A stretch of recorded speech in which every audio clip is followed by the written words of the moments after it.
Good morning, my lovelies. Welcome back. Today, I have a very quick video for you about, I was about to say one of my favorite aspects, but it's actually, that would take it too far. But it's an aspect that is very, very, very interesting. And in my opinion, in traditional astrology is looked at from just one angle and gives you that angle gives you a very limited understanding of this aspect. So since you clicked on this video, you already know which aspect I'm talking about. I'm talking about the square between Mars and Saturn. And I want to look at it from the perspective of the composite chart, but also the synastry chart and what really the difference is there.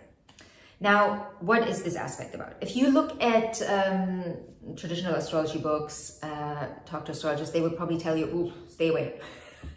This aspect, stay away. Nothing good comes from this aspect. Well, I disagree. A lot of good can come from this aspect. Even though we are dealing with the two malefic planets in one of the hardest aspects, right? The square. We are dealing with Saturn, we're dealing with Mars in a square, which is Martian energy. So we have like intense Martian energy in this square. Now look at it, let's look at it from the perspective of the composite chart first. The composite chart, you can also look at the Davidson chart. It's the chart of the relationship. It tells us how these two people that came together in the relationship, how the relationship expresses itself. Whereas in the synastry, when we have this aspect in synastry, we have like one person being the Mars and the other person being Saturn, right? So there's more of a like, okay, this person is going to be more the limitation and the other person is going to be more the frustration and the pushing and the pushing and the pushing. Whereas in composite, this is more like how the relationship will feel to both people.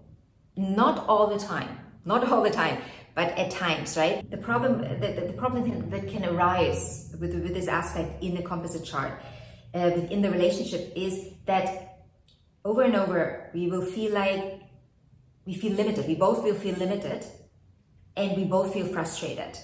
And we will always like push each other. And there will always feel this like, almost this thing that is bigger than us. Right? Like we are in this relationship and there is this huge limitation that we can't seem to overcome, and we get more frustrated. The longer it lasts, the longer the relationship lasts, the more frustrated we will get with that limitation that seems to be beyond us, above us. We don't know how to deal with it. Often the way it shows up is we have very different ideas of worth and value.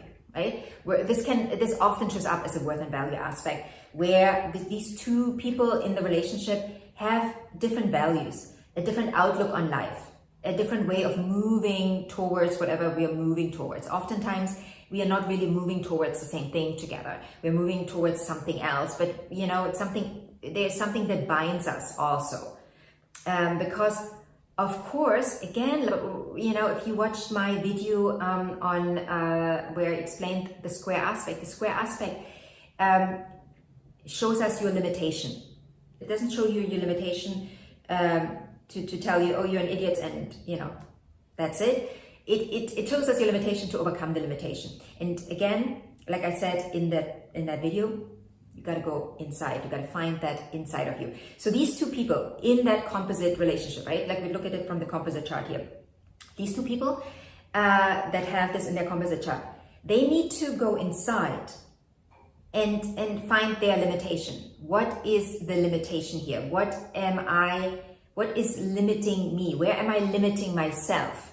And sometimes that means this relationship will break apart, right? If you've done your inner work, remember the square, you go through a process of looking at the limitation from a perspective of frustration, Mars and Aries. I want to push against it. And then when you realize, when you hopefully come to the understanding that is not working, you start the process of going down the rabbit hole, because then you go at it from the perspective of Mars in Scorpio. You go down the rabbit hole and you're trying to, you're trying to find where this limitation originates. Where is this limitation from? Why am I limiting? Why do I feel that limitation? Because you are feeling it in the relationship. So it gotta have something to do with you. Again, both people, because both people will feel it. 100%, I can guarantee you, both people will feel that limitation. And both people will have to do that inner work. If they want this relationship to go on, to last, to evolve, to grow, and there is a lot of growth here. Guys, like, if you have the tenacity, if you have the power, the staying power, the willingness to work through this, there is so much growth in this relationship. But again, we are earthly beings right here on this planet, right? We are in this human space suit on this planet. We are naturally limited. So often there are limitations that we are not capable to overcome. And that doesn't mean, again, that doesn't mean we are losers or idiots or whatever. It's just part of the process, right? The learning process. If you still are able to learn something, even if you can't really overcome your differences in the relationship, and the relationship has to, separate, there's still, what have you learned? You gotta, this is the main thing for me that I always see, like, at least to learn something. You must have learned something.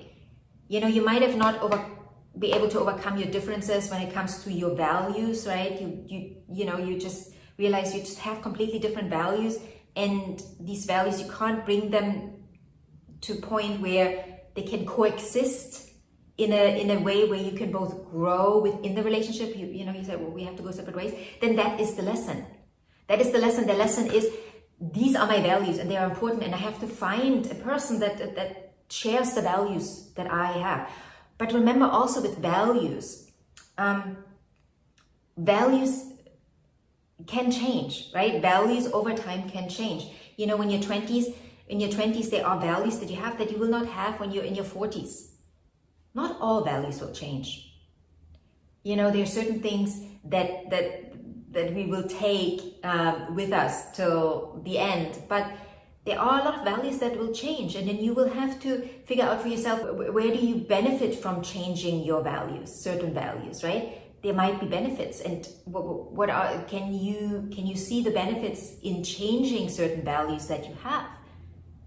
Can those changes empower you? But again, gaining that understanding is personal. Only you know for yourself where you can learn something. No one else can say, well, that's you should change that value because you will benefit from it. You'll have to understand that for yourself. Someone else telling you that, it is not going to do much for you. You'll just have to really, you'll have to, again, learn that by going down the rabbit hole, right? You will not learn that by moving your head against the wall. All that's going to happen here is, you're going to start bleeding. The head against the wall, you're going to start bleeding. And hopefully, what you learn from the bleeding is like, okay, let's find another way, because obviously that way is not working. I'm not getting my head through the wall. Because Saturn, that wall is strong. Saturn is the ruler of the 3D reality. Mars will not get through that wall in the Martian way. Mars will have to also, remember, also what I find interesting here is that Mars is the soldier in Aries, right? We call Mars the soldier. But also remember, Mars is exalted in Capricorn. Capricorn ruled by Saturn. He becomes the general. So the learning that Mars is going through by first pushing against the wall, realizing I'm just bleeding, I'm not like this, I'm not getting through that wall. I got to go through the process in Scorpio, right? Like going down the rabbit hole, and then coming out on the other side as the general in Capricorn. That is the lesson, right? But you got to go through it, and it's a very individual experience. It's not, we're not learning the same things, I go through my rabbit hole, you go to your rabbit hole, and you are learning what you need to learn, I'm learning what I need to learn, and then I come out on the other side as, you know, a grown-up, an adult, because Mars in Aries is not an adult. Mars in Capricorn is. So you have to go through that process in that square as well. Both people have. In a composite chart, both people will have to go through that process. When we look at it from the perspective of synastry, then we might say, okay, you know, one person represents that Saturn, the other person represents that Mars, and the Mars person has to learn a lesson that Mars, you know, the Martian lessons, and the Saturn person has to learn the Saturnian lessons. But then again, even there, energies flow both ways. So there is a synergy here where we both have to learn Martian lessons and Saturnian lessons, just in a different way. Because here, whereas in composite, that issue that we seem to have and the limitation that we seem to feel, you know, it seems to be beyond us, right? It seems to be beyond us. It's like we both feel like it's beyond us. It's not so much the other is limiting me, even though, you know, it might show up that way, but it's that feeling of it's all beyond us. But what are we doing? It's like this, we can't seem to resolve this. It's beyond us. In synastry, it's more like, oh, you're limiting me. And then on the other side, it's like, well, you are just, you know, you just want to push too much. You're too pushy, you're too pushy, you're too pushy. But again, the lesson to learn here is, it's similar to, it's like you got to go inside. It's like, where are your limits, right? If you are the Mars person, you still, you know, you're pushing against your own limits, actually. And you have to learn that. You have to come to understand that it's not the other person that's really limiting you, it's you. And again, this can also result in we're going separate ways because we are just too different in what we want in life. From a value perspective, our principles are just too different. The structures that we want to build or that we have built in our life are just too different. Right? Saturn is the structure. And we can't make it work. But you can, even if you decide to separate, you can separate in an amicable way. Often it doesn't happen in this setup, in the square. Just, you know, the nature of the square and the nature of these two energies that we are dealing with, often there is like this, oof, I'm out of here. Never want to see you again. Go away. But again, if you allow yourself to go through that process that I described earlier, you know, where you go down the rabbit hole and you come out on the other side as the general, as a grown-up, then there are ways, then we can maybe do this in a more amicable way. Yeah. So not an easy one to deal with. I have personal experience with this in a composite chart. Yeah. We also have to obviously look at the composite charts. You know, this is not the only aspect in a composite chart, right? You can have a lot of harmonious stuff going on in that composite chart, which has been the case for me. And, you know, there are obviously the easier aspects, more agreeable aspects can obviously help balancing out this really intense thing, but you will still have to learn the lessons. You're not going to get out of the lessons here, the lessons that you will have to learn. You'll still have to learn these lessons. And they are hard ones to learn, but they also, from my own experience, they keep you working on it, right? It's like this, like you want to work on this. Also with the help of the other aspects that, you know, might be more harmonious, that might mend things a little bit. You know, they might keep you going. They are like, okay, let's keep working on this. You know, because at the end of the day, it's all for your good. You are learning, you are growing, you're becoming more of who you actually are, right? You're stepping more into your greatness. Biggest teacher, this aspect, the biggest teacher, not for the faint-hearted, like, but, you know, my own experience, you go back for more because you're learning so much. You're like, okay, we gotta get, like, can I learn more? Is there more to learn? Like, what else is there to learn? How deep can I go down that rabbit hole, right? Can I go deeper? Can I go deeper? Anyways, I'm going to leave it here. If you have any questions, if you want your personal reading, synastry reading, composite reading, birth chart reading, solar return reading. I also do recordings. If you want a recording, feel free to book it by clicking on the link in the description box. And yeah, anything else? I'm here for you. Ask away, and I'll see you in the next video.